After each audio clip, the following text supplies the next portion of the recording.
Glória a Deus. Cumprimento a todos com a paz do Senhor, amém? Amém.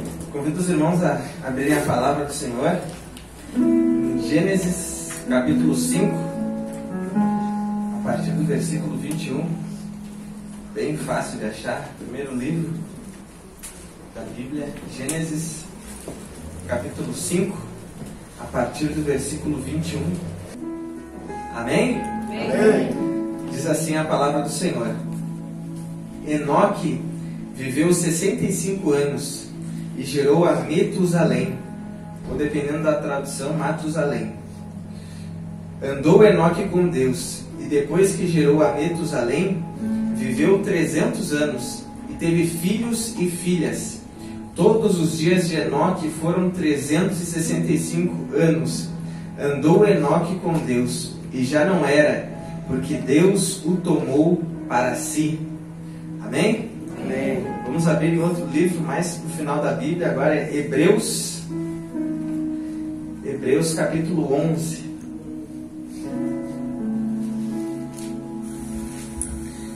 Hebreus capítulo 11, versículo 5. Amém, irmãos? Amém. Diz assim: pela fé, Enoque foi trasladado para não ver a morte. Não foi achado, porque Deus o trasladara, pois antes da sua trasladação obteve testemunho de haver agradado a Deus. De fato, sem fé é impossível agradar a Deus, porquanto é necessário que aquele que se aproxima de Deus creia que Ele existe e que se torna galardoador dos que o buscam. Amém? Amém. Para finalizar agora, Judas é antes de Apocalipse. Apocalipse é o último livro. Antes de Apocalipse é Judas. Judas tem só um capítulo, então a gente vai ler a partir do versículo 14. Judas, versículo 14. Amém? Amém. Diz assim: quanto a estes, foi que também Enoque profetizou, o sétimo depois de Adão, dizendo: eis que veio o Senhor entre suas santas miríades para exercer juízo contra todos e para fazer convictos todos os ímpios acerca de todas as obras ímpias que impiamente praticaram e acerca de todas as palavras insolentes que ímpios pecadores proferiram contra ele. Os tais são murmuradores, são descontentes, andando segundo as suas paixões. A sua boca vive propalando grandes arrogâncias. São aduladores dos outros por motivos interesseiros. Amém? Amém. Feche os teus olhos e vamos orar. Senhor nosso Deus e nosso Pai, em nome de Jesus, muito obrigado, Senhor, por essa noite em Tua casa. Agradecemos ao Senhor por essa oportunidade ímpar, oportunidade única, Senhor, de estar aqui Te adorando, Pai. Obrigado, Senhor, pela comunhão com os irmãos, pela comunhão contigo, Pai. Em nome de Jesus Cristo, Pai. Obrigado por receber nossos louvores, nossa adoração, receber nossas ofertas, Pai. Receber nossa oração, Pai. Agora peço a Ti, Pai, que fale poderosamente conosco, Pai. Que seja o Senhor falando conosco, Pai, e não a sabedoria humana, Pai.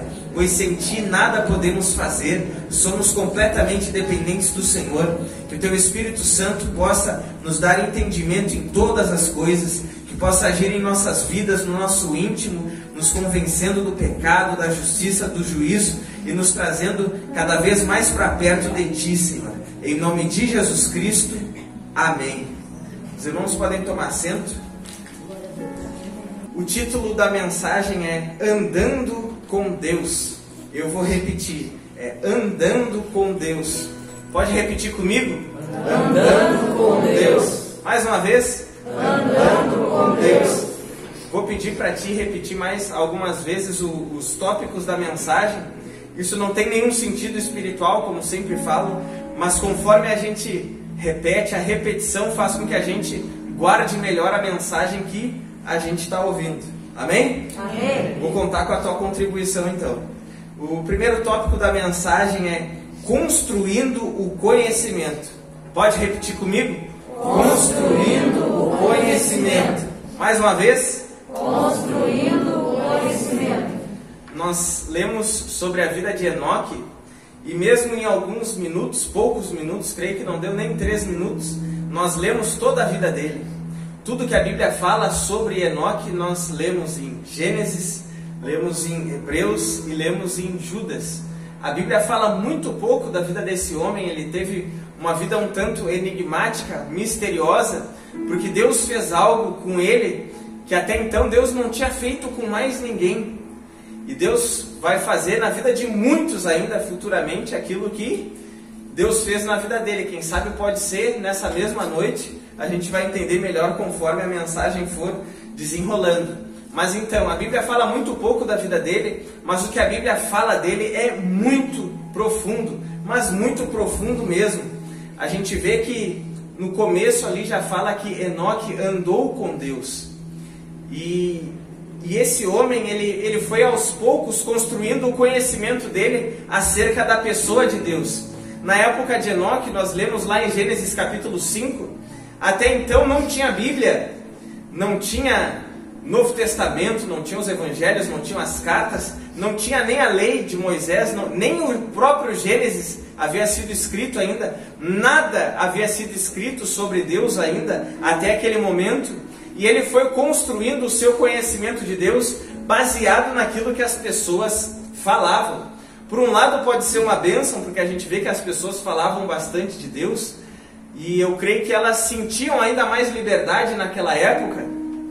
Hoje em dia alguns falam de Deus em alguns lugares, muitas vezes, dependendo do ambiente, a pessoa pode, quem sabe, ser vista como se fosse inconveniente ou vir até chacota para alguns. Mas naquela época as pessoas, elas falavam sobre Deus. Então, por um lado era bom, mas tinha um outro lado que pode ser muito perigoso, porque como ele dependia, as pessoas dependiam completamente do que umas e outras falavam, a gente vê que tem o lado positivo, que é porque as pessoas falavam, mas o lado negativo é que muitas vezes as pessoas falavam coisas erradas sobre Deus. Porque a gente leu lá em Judas que muitas pessoas proferiam palavras insolentes contra Deus. Então as pessoas falavam mal de Deus também. Assim como alguns falavam a verdade, outros também proferiam palavras contra Deus. E no meio disso, Enoque, ele tinha a missão de saber discernir aquilo que era verdade e aquilo que não era verdade. E naquela época ele não tinha onde verificar. Graças a Deus hoje nós temos onde verificar, porque nós temos a Bíblia, nós temos o livro de Deus, nós temos o livro sagrado. Então a gente pode verificar se aquilo que as pessoas estão dizendo acerca de Deus, acerca de Jesus Cristo é realmente verdade, porque a gente tem o filtro, mas naquela época ele não tinha. E eu vejo que de uma forma completamente profunda e espiritual, ele tinha o discernimento de saber separar o santo do profano, a verdade da mentira, o erro daquilo que realmente era verdade. Então ele absorveu aquilo que era realmente verdade, e assim ele foi construindo o seu conhecimento de Deus. A gente vê que ele aprendeu, por exemplo, com Abel, que Deus se agrada de sacrifício, que Deus se agrada de oferta.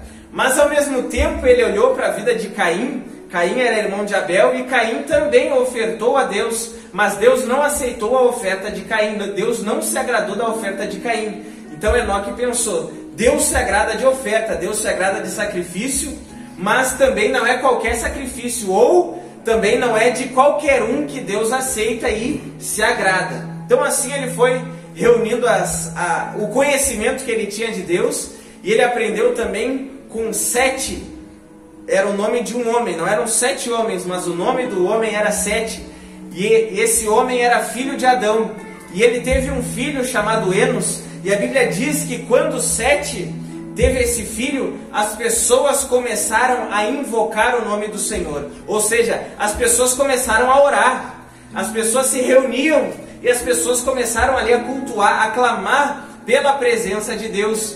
Então Enoque ficou sabendo, Deus se agrada de ofertas, Deus se agrada de oração e de pessoas que o buscam sinceramente. E assim ele foi construindo o seu conhecimento de Deus.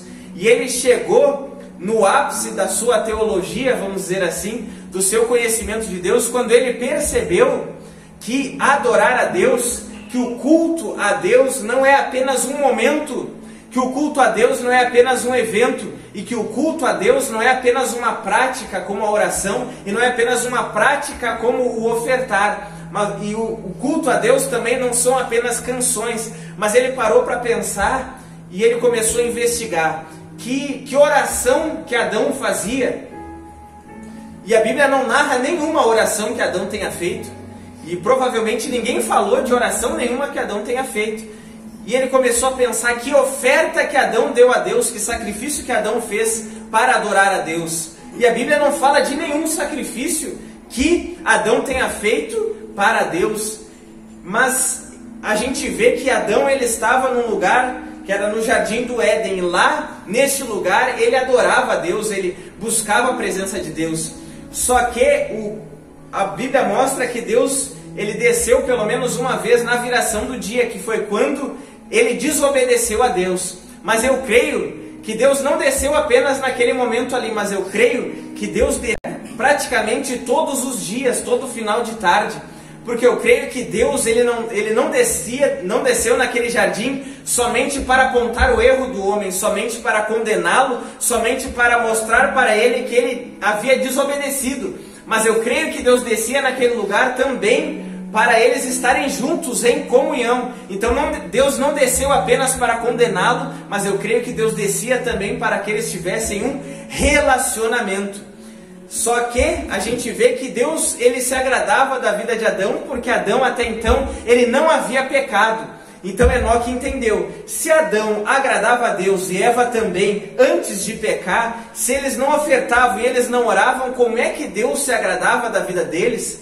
Deus se agradava da vida deles, Deus se agradava do culto que eles ofereciam a Deus, porque eles viviam não apenas um momento de culto, mas a vida inteira deles era uma expressão de culto, porque eles viviam sem pecado, e só pelo fato deles viverem sem pecado, isso já era uma expressão de adoração a Deus. Eles não precisavam ofertar, orar, cantar, nada disso, só a vida deles, só o fato deles viverem obedecendo a Deus, amando a Deus e em santidade, isso já era uma expressão de adoração a Deus. Então Enoque entendeu, o culto não é só um momento, não são apenas práticas específicas, mas o culto é uma vida voltada para Deus, é uma vida entregue a Deus, é uma vida que agrada a Deus.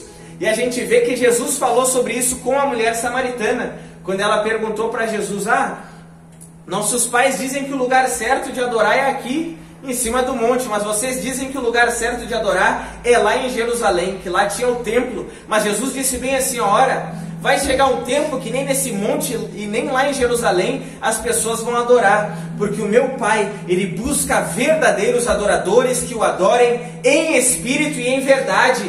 Vê que Jesus não falou de oração, não falou de oferta, Ele não falou de música, mas Ele falou que o Pai busca adoradores que o adorem em espírito e em verdade. E quando Deus formou o homem, para o homem passar a ser alma vivente, a Bíblia diz que Deus soprou na narina do homem o fôlego de vida, o espírito, e o homem então passou a viver. Então a forma que Deus quer ser adorado não são apenas práticas específicas, mas Deus quer que a gente adore a Ele com a nossa vida. Amém. Aleluia. Com a nossa vida. Então não é só o evento, o culto não é só um evento e não é só um momento. Muitas vezes a gente termina o culto aqui, né? E a gente dá a paz do Senhor, ou alguns falam graça e paz, outros ainda falam shalom, dependendo da igreja, dependendo da congregação ou do ministério. E na nossa cabeça às vezes parece, o culto acabou, tchau irmão. Mas Deus, Ele fica olhando e Ele pensa assim, não, é agora que o culto vai começar, porque agora que eu vou ver quem é de verdade. Porque enquanto a gente está no meio de todo mundo, é uma barbada a gente cantar, é uma barbada a gente aplaudir, isso é maravilhoso, Deus se agrada. Mas Deus só se agrada disso quando depois que a gente se despede um do outro, aquilo que a gente ouviu aqui faz sentido na nossa vida e funciona na nossa vida lá fora. Quem entendeu até aqui, levanta a mão. Amém. Amém. E aqui a gente entra no segundo tópico. E o segundo tópico é: o culto é a vida. Pode repetir comigo? O culto é a vida. Mais uma vez. O culto é a vida. A Bíblia mostra então que Enoque andou com Deus. E na palavra de Deus, muitas vezes tem algumas perguntas que elas não têm a resposta na Bíblia, mas só a pergunta já vem com muita autoridade, que dá a entender que parece que a pergunta não apenas termina com um ponto de interrogação, mas parece que tem uma exclamação e um ponto final. Eu vou dar alguns exemplos. Em Romanos tem uma pergunta que o apóstolo Paulo faz, ele diz bem assim, ó: se Deus é por nós, quem será contra nós? Vê que ali não tem a resposta no texto, mas vê se a pergunta já não é uma mensagem completa. Se Deus é por nós, quem será contra nós? Ou seja, se Deus é a teu favor, se Deus está do teu lado, se tu anda com Deus, quem é que vai ousar se levantar contra ti? Dá para entender isso, sim ou não? Se Deus é por nós, quem será contra nós? Isso é uma pergunta. Isaías também, é Deus que faz uma pergunta através de Isaías, que também parece que não termina só com uma interrogação, mas com uma exclamação e um ponto final. Que Deus diz assim, ó: agindo eu, quem impedirá? No texto não tem a resposta para essa pergunta, mas a gente já entende tudo, né? Agindo eu, quem impedirá? Ou seja, se Deus age, ninguém pode impedir. Se Deus quer fazer alguma coisa, ninguém pode impedir Deus de fazer aquilo. Deus é soberano, Deus é todo poderoso, então ninguém pode impedir o agir de Deus. Então a gente vê que tem algumas perguntas que, mesmo sem ter a resposta no texto, a gente já entende a mensagem. E o profeta Amós, ele também faz uma pergunta, e ele faz várias perguntas, melhor dizendo, e cada uma dessas perguntas a Bíblia dá a entender que a resposta sugerida é não, não, não e não. E uma das perguntas é a seguinte: andarão dois juntos se não estiverem de acordo? E a resposta sugerida é não. Ou seja, duas pessoas vão andar juntas o tempo todo se elas não estiverem de acordo? Se as pessoas não estiverem de acordo, vai chegar uma hora que vai dar atrito e elas vão virar as costas uma para outra, cada uma vai sair para um lado. A gente vê isso entre Abraão e Ló. Chegou um determinado momento que Abraão disse para Ló: olha, se tu escolher ir para cá, eu vou para lá. Se tu decidir ir para lá, eu vou para lá. Porque já não estavam mais combinando, já não havia mais um completo acordo. E agora, se a Bíblia diz que Enoque andou com Deus, dá a entender que Deus também andou com Enoque. Sim ou não? Sim. E se eles andaram juntos, é porque eles estavam em comum acordo. Eles estavam de acordo com tudo. Enoque concordava em tudo com Deus, ou seja, aquilo que Deus amava, Enoque amava também. Aquilo que Deus abominava, Enoque abominava também. Aquilo que era certo para Deus, era certo para Enoque também. Aquilo que era errado para Deus, era errado para Enoque também. Aquilo que Deus apreciava, Enoque também apreciava. Mas aquilo que Deus condenava, Enoque também condenava. Ou seja, eles estavam completamente de acordo. Enoque andou com Deus. Deus do lado dele e os dois andando juntos. E isso foi a vida inteira. Esse homem andou mais de 3 séculos continuamente com Deus. E a vida desse homem, a Bíblia mostra que ele agradava a Deus. Porque Hebreus capítulo 11 diz que Enoque alcançou o testemunho de que agradara a Deus. E mais embaixo diz que sem fé é impossível agradar a Deus. Porque aquele que se aproxima de Deus precisa crer que Ele existe e é galardoador daqueles que o buscam. Ou seja, Deus recompensa, Deus abençoa, Deus presenteia aqueles que o buscam. Então olha que coisa interessante. Esse homem, ele agradava a Deus não apenas no momento em que ele parava para orar, mas esse homem agradava a Deus na sua vida num total, na sua vida completa. E é isso que Deus requer de nós. É que a gente ande com Deus não apenas dentro do templo, dentro da congregação, mas que a gente possa andar com Deus mesmo lá fora, junto com Ele, o tempo todo com Ele, de acordo com Ele, em comum acordo. Aquilo que Deus diz que é certo, para mim é certo, mas aquilo que é errado, é errado. A gente vê que Jesus, ele deixou isso claro também no Novo Testamento, mostrando que o culto não era apenas um momento, não eram apenas algumas práticas, como a liturgia do culto, que é a organização do culto. Ou seja, oração, louvor, oferta, não é só isso. Porque Jesus, as palavras mais fortes que ele dizia palavras fortes para todos. Mas ele conseguia ser mais direto com as pessoas que tinham um maior conhecimento.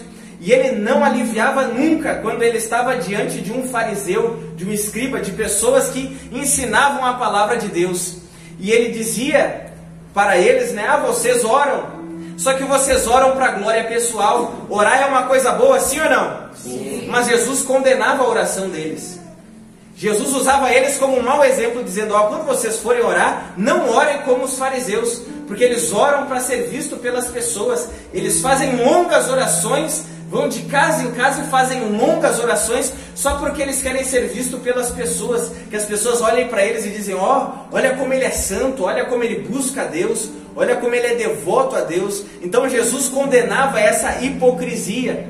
E ainda Jesus falava também sobre o jejum. Quando vocês forem jejuar, não jejuem como os fariseus, porque eles aparecem diante das pessoas com o rosto, com uma aparência fraca, como se eles estivessem desanimados, fracos. Aí todo mundo percebe que eles estão jejuando. Jejum é uma coisa boa, sim ou não? Sim. Mas Jesus condenava o jejum deles. E aí Jesus vai falar de dízimo. E aí Jesus fala bem assim, vocês dão o dízimo do endro, do cominho, da hortelã, só que vocês esquecem das coisas mais básicas e essenciais da lei, que é a misericórdia, a fé. Vocês deveriam fazer essas coisas sem omitir aquelas. Então, Jesus até aprovava o dízimo deles, mas eles faltavam com a vida. Eles davam somente aquilo que era aparente. Mas depois que o culto acabava, eles não praticavam nada daquilo que eles ensinavam. Quem entendeu, levanta a mão. Ou seja, eles cultuavam em um momento, em um evento. O culto para eles era uma reunião, era só um momento, mas não era uma vida. E era isso que Jesus condenava, e condenava muito em relação a eles. A gente vê que na nossa geração, graças a Deus, a gente tem liberdade. Se fosse há um tempo atrás, eu não poderia pregar de calça jeans. Se fosse um tempo atrás, eu não poderia pregar sem gravata, em alguns lugares. Em alguns lugares ainda é assim. E tem esse costume, tem esse hábito. Não vou apedrejar esse tipo de coisa, mas são coisas que Deus não requer, Deus não cobra, Deus não exige esse tipo de coisa. E durante muito tempo, a gente sempre classificou que pessoas que cobram esse tipo de coisa, esses aí é que são os fariseus. Esses aí é que são, porque eles querem cobrar muito a aparência, mas não a essência da coisa. E graças a Deus que a nossa geração tem liberdade, tem pessoas que não se preocupam muito com isso, graças a Deus. Só que a gente vê que o que Jesus condenava não era só o fato deles terem a veste comprida para aparentar uma santidade, mas o que Jesus condenava é porque o culto deles era só um momento. E eu vejo que na nossa geração a gente até deixou de ser o fariseu da aparência, quem sabe, mas muitas vezes a gente corre o risco de ser o fariseu que dá o culto só do momento, mas não dá o culto da vida. E aí o fariseu não é aquele que prega forte, não é aquele que condena o pecado, não é aquele que condena o erro, mas o fariseu é aquele que conhece, mas não vive aquilo que conhece. Que o culto é só aquele momento, é só um evento, como se a pessoa viesse só para bater o ponto, e depois como se fosse um trabalho, bater o ponto, eu vim, sai, já cumpri a minha obrigação, Deus, agora eu vou viver a minha vida. Mas não é assim. Deus quer ser cultuado com a nossa vida. Amém. Deus quer que tu cultue Ele com a tua família. Deus quer que tu cultue a Ele no teu trabalho. E cultuar Deus no trabalho não é ficar cantando louvor o dia inteiro, não é ligar um louvor bem alto ali no ambiente de trabalho, não é isso. Mas a Bíblia ela ensina coisas bem práticas em relação ao trabalho. Em Colossenses, Paulo fala que aquele que serve ao seu Senhor com S minúsculo, que é como se fosse um patrão, tem que trabalhar como se fosse para o Senhor, com S maiúsculo. Ou seja, a pessoa tem que trabalhar no seu emprego como se fosse para Deus. Ou seja, tem que dar o seu melhor. tem que dar o seu melhor e não fazer o seu melhor só quando é visto pelo chefe ou pelo supervisor, porque quando a pessoa trabalha dando o seu melhor, a Bíblia diz, é a Deus a quem servis, ou seja, não é apenas um trabalho prestado para uma pessoa, mas o próprio trabalho, quando é feito com dedicação e honestidade, isso já é uma expressão de adoração a Deus. Amém. A Bíblia mostra que se os filhos honram os pais, é o primeiro mandamento com promessa, que para que te vás bem e sejam longos os teus dias na terra, porque a honra que o filho presta ao pai com P minúsculo e à mãe não é apenas uma honra para ele, mas isso é uma honra a Deus, porque a palavra de Deus está sendo obedecida. Quando o marido busca amar a esposa como Cristo amou a igreja, ele está adorando a Deus.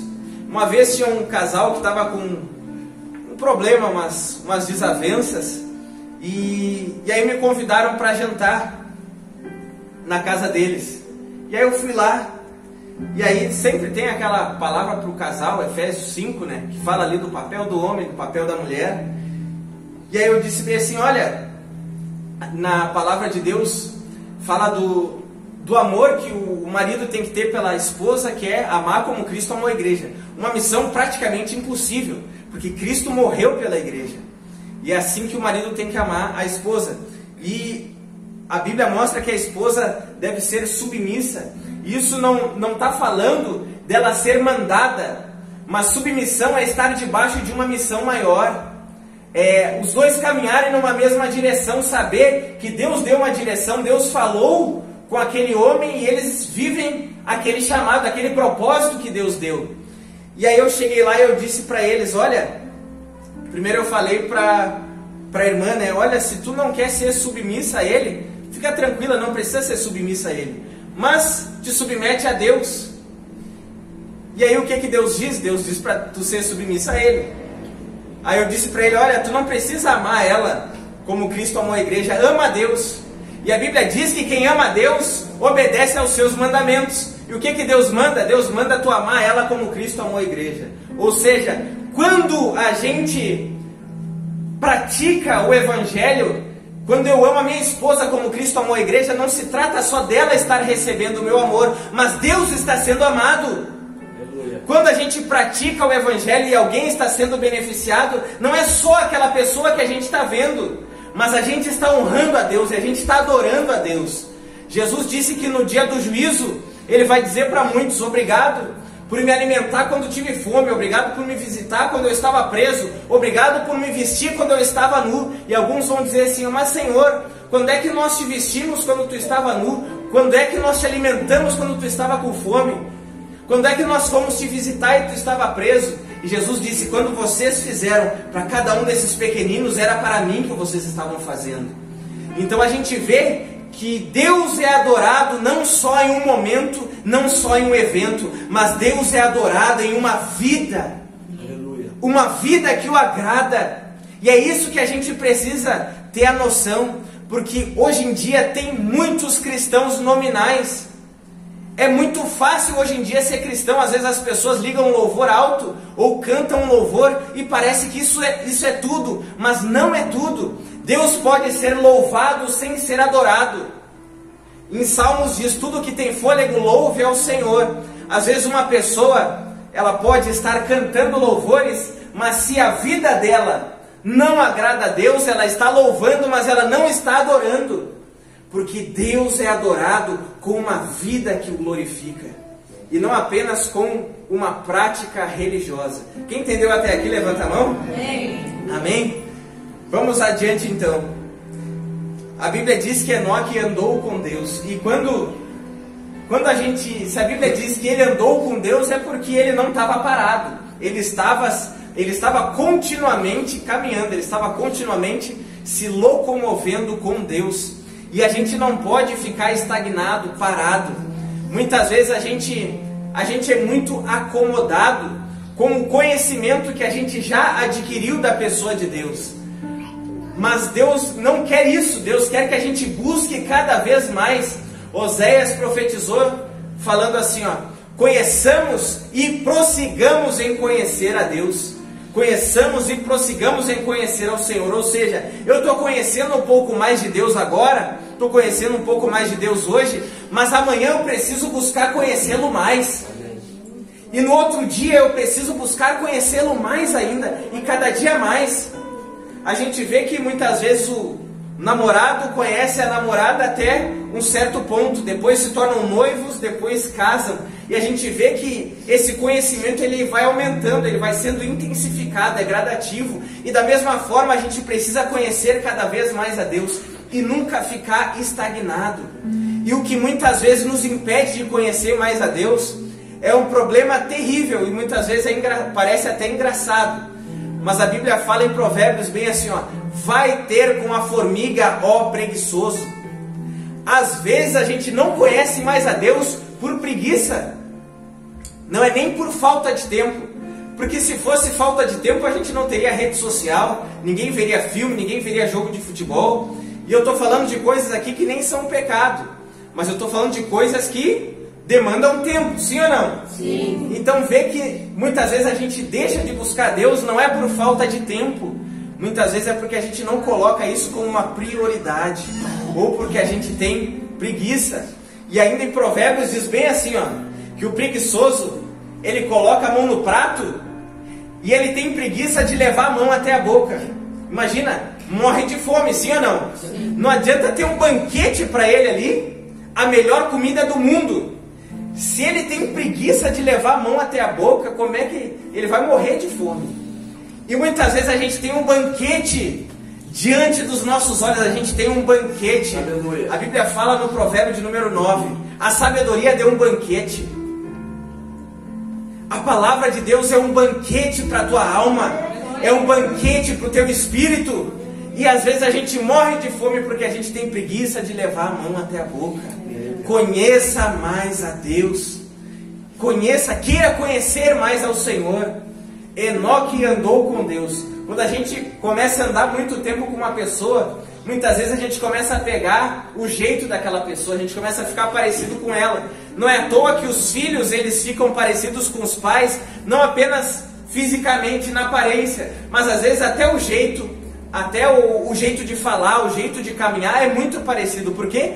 Porque a vida toda ali, andando junto, vai pegando o jeito. Então, Enoque andou com Deus. Imagina que cada dia ele ficava cada vez mais parecido com Deus. Não na sua grandeza, na sua realeza, mas nos princípios, nos valores e principalmente no caráter. Paulo escreve aos Efésios: sede, pois, imitadores de Deus como filhos amados. Olha que referência a gente tem para imitar Deus. E ele escreve aos Coríntios: sede, pois, meus imitadores como eu sou de Cristo. Por que ele falou para as pessoas imitarem ele, sendo que ele imitava a Cristo, e não falou para as pessoas imitarem a Cristo direto? É porque nessa mesma carta ele diz: eu digo isso e não é com prazer, mas muitos dentre vós não têm conhecimento de Deus. Como é que as pessoas iam imitar Deus ou imitar Cristo se elas não conheciam a Cristo? Porque elas diziam que eram de Paulo, eram de Apolo. Quando a gente é de alguém, a gente deixa de ser de Deus. Quem é Senhor sobre a nossa vida é Deus. Aleluia. Senhor com S maiúsculo. Então ande com Deus. À medida que tu vai andando com Deus, tu vai sendo transformado de glória em glória. Fica cada vez mais parecido com Ele. Amém até aqui? Amém. O terceiro tópico é profetizou juízo. Pode repetir comigo? Profetizou juízo. Mais uma vez. Profetizou juízo. Todos os homens da Bíblia que a gente vê que eles andaram com Deus, não demorou muito tempo, eles começaram a profetizar juízo. A gente vê isso na vida de Enoque, a gente vê isso na vida de todos os profetas, a gente vê isso na vida de todos os apóstolos. Tem um apóstolo que é o Judas, que a gente viu ali. Esse não é o Judas Iscariotes, é outro Judas, irmão de Tiago, que era irmão do Senhor. E ele diz no começo da carta que ele queria escrever sobre a comum salvação, mas ele disse que naquela carta ali, ele queria encorajar as pessoas a buscarem a Deus. E sabe como é que ele começou a encorajar as pessoas a permanecerem na presença de Deus? Quando ele começou a ensinar sobre juízo. Imagina, qualquer um pensaria, não, sobre juízo, então as pessoas tinham que ter medo e iam sair correndo. Mas ele ensinou juízo para incentivar as pessoas a continuarem buscando a Deus. Porque muitas vezes não é só o encorajamento de vai lá, Deus vai te abençoar, e isso, aquilo, e vai dar certo, continua buscando. Não é só esse tipo de mensagem que nos estimula a continuar na presença de Deus. Mas quando a gente vê as consequências da gente sair do caminho, a gente recebe também mais um motivo para a gente continuar no caminho. Sim ou não? Sim. A gente vê que Jesus ensinou sobre o céu. Na casa de meu pai há muitas moradas. Mas a gente vê que Jesus também ensinou sobre o inferno. E quando ele ensinou sobre isso, ele não estava mandando as pessoas para o inferno, mas ele estava dando mais um motivo para as pessoas escolherem o caminho da salvação. Porque alguém poderia pensar, tá, e se eu não quiser ir para o céu? Que outra opção eu tenho? Ele deixou claro a outra opção que tinha, que é terrível. E por incrível que pareça para alguns, quem fez o céu foi Deus. E quem fez o inferno não foi o diabo, foi Deus também. E a gente vê que isso é um ensinamento muito forte. Muitas vezes alguns podem pensar, mas se Deus é bom, se Deus é amor, por que Ele fez um lugar terrível para a penitência de algumas pessoas? Mas a pergunta certa não é essa. A pergunta certa é, o que será de tão terrível que uma pessoa pode fazer para que até um Deus de amor condene ela? Então a gente vê que a responsabilidade já não está em Deus. Deus não é mau por condenar. Pelo contrário, Deus é justo. Quem entendeu isso, levanta a mão. Amém? Amém? Então a gente vê que até o inferno é bom, senão Deus não faria. É bom para quem não vai para lá. Porque para quem é salvo, sabe que para sempre estará livre do pecado, para sempre estará livre dos inimigos espirituais, para sempre estará livre da tentação, para sempre estará livre de qualquer tipo de perigo de pessoa que queira tirar a tua vida. Então, para quem é salvo, é uma maravilha o inferno. Pior é para quem é condenado porque sofre a pena. E a gente precisa encarar esse tipo de realidade hoje. Ele profetizou juízo na sua época, porque muitas pessoas desagradavam a Deus, e parecia que era como se elas estivessem sedadas. É como se, não, tá tudo bem, deixa a carruagem andar. Só que elas não percebiam que elas estavam num caminho terrível. Deus queria e Deus quer a salvação de todos. A Bíblia fala em uma das cartas de Timóteo que Deus quer que todos sejam salvos, mas infelizmente não serão todos salvos. Se aquilo que Jesus ensinou naquela época é válido hoje, e realmente é, a gente vê que infelizmente a minoria será salva. Porque Jesus ensinou assim, que o caminho era apertado e que a porta era estreita, que dava para a salvação, e poucos entravam nela. E ele disse que o caminho da perdição era largo, espaçoso, e a porta era larga. E ele disse, e muitos passarão por lá, muitos irão para lá. E isso é terrível. E é por isso que a mensagem, a palavra de Deus, ela tira diante dos nossos olhos a venda. Nós não fomos criados para existir somente aqui e agora. Deus fez a vida para que ela fosse para sempre. O nosso corpo, ele pode até morrer, repousar num caixão, mas agora o que está dentro de nós, isso é eterno. A nossa alma é eterna, para algum lugar vai. E a gente precisa de salvação. A gente precisa andar com Deus. Última parte da mensagem é arrebatamento. Pode repetir comigo? Arrebatamento. Última vez? Arrebatamento. Arrebatamento. A gente vê que Enoque, ele agradou tanto a Deus, mas agradou tanto a Deus. Naquela época as pessoas viviam 900 e poucos anos. As pessoas viviam muito mais. Deus começou a diminuir isso na época de Noé, porque a maldade se multiplicou muito na terra, o que está escrito. Só que as pessoas viviam 900 e tantos anos. O filho de Enoque foi o que mais viveu, 969 anos. Mas Enoque, ele viveu pouco na terra. Ele viveu 365 anos só. Para nós é muito, né? Mas comparado com aquela época era muito pouco. Comparado ao que as pessoas viviam normalmente, que era 900 e poucos anos, e ele viveu 300 e poucos anos, a vida dele na terra é comparado, é equivalente, é proporcional à vida que Jesus viveu na terra. 33 anos. Cerca de 33 anos Jesus viveu na terra. Tem pessoas que vivem mais. Tem uma avó minha, por parte da minha esposa, que tem 96 anos. Esses dias foi para o hospital e saiu firme. Saiu firme e forte, graças a Deus. 96 anos. E está firme e forte. Então, vê que a vida dele é semelhante à vida de Jesus, que viveu na terra bem menos que o normal. Só que esse homem, ele viveu pouco na terra, não foi porque ele morreu, mas a Bíblia diz que Deus tomou ele para si. Deus simplesmente retirou ele da terra. Deus nunca tinha feito isso com ninguém ainda. Deus retirou ele da terra e levou ele direto para o céu. Isso é incrível, isso é incrível. Ele foi arrebatado, arrebatado. Imagina, Deus é onipresente, ou seja, Deus está presente em todos os lugares. Isso não significa que Deus aprova o que acontece em todos os lugares, mas Deus está em todos os lugares. Então, cada vez que Enoque andava, Deus sempre estava onde Enoque estava. Deus estava junto com Enoque. Mas, para Deus não bastava mais dar a sua presença apenas a nível da onipresença. Deus queria ter Enoque mais perto de si e um nível muito mais real de intimidade. A ponto de Enoque agradar tanto, mas tanto a Deus, que Deus não aguentava ficar nem mesmo mais um dia sem a presença de Deus junto a Ele no céu. Meu Deus. Que a gente possa agradar a Deus de tal forma. Ah, mas eu não quero morrer. Quem disse? Eu não estou falando de morte. Jesus veio para nos dar vida e vida em abundância.